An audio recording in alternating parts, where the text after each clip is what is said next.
And you just start to think, wow, I'm a really good commander, right? And then, you hand your guide on to the next commander, you start walking off the field, you look over your shoulder and like, geez, that commander's marching off the field pretty darn good. The fact of the matter is the unit gets even better. And I believe that. I think that we are, having a term limits. We have them for president. We have term limits for president.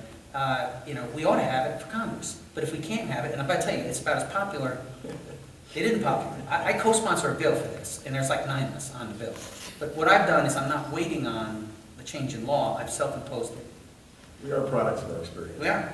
Tell me about Robert and Barbara Gibson. What was it in that household that formed the character? You signed up for ROTC at 17, served 24 years. Where did that come from? Well, loving parents. Dad was very strict. I grew up in a fairly typical Irish Catholic family. Mom was amazing. She's had such an impact on my life. Would you encourage your kids to enlist in military service? I do. But I would tell you that what my mom really imbued in me is a sense of dignity and respect for everyone. Treat everyone the way that you would want to be treated. And more than anything else, I think that has helped me.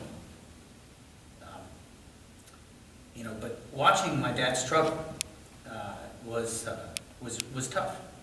It was not easy to watch my dad be at work. And quite frankly, for a period of time, I was ashamed of it. But what I learned was actually what I thought was some of my greatest challenges. Was actually a gateway into enormous strength. So, that sense of humility, I think, is with me to this day. So, always a belief in hard work, a belief in integrity, a belief in the goodness of mankind, and how thankful I am to have been born in this country. I have great admiration and respect for all peoples across the world, but to be born American is to win the lottery, to have enormous opportunity here. And so, I think it's incumbent upon us, given so much, that we never lose faith in that. And, I live in a very cynical city half the time when I'm in Washington, but I don't embrace that. And I never lose faith in us. And I firmly believe that our best years are still in front of us. And, it's interesting. We got members of the media here, and they're actually wonderful folks. But, occasionally I get asked, by the media, the folks are real cynical out there. And I'm like, look at the news you give them. If all you're focusing in on is the negative, you gotta, I think it's partly my responsibility to tell the good stories, out there, to hear about, folks, we got a young man in Hoosick Falls. This guy, Lewis, is an undefeated wrestler. Nobody could touch him. He came from a broken home. He came from the toughest of circumstances. That young man is going to the United States Military Academy this fall. Phenomenal guy. They love him there.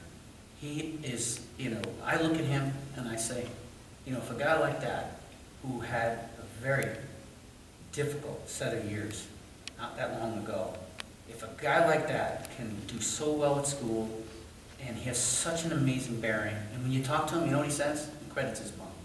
He credits his mom. And this guy's going to be a great leader. He's going to be a great leader. He's going to excel at the United States Military Academy. He is going to do well leading our servicemen and women.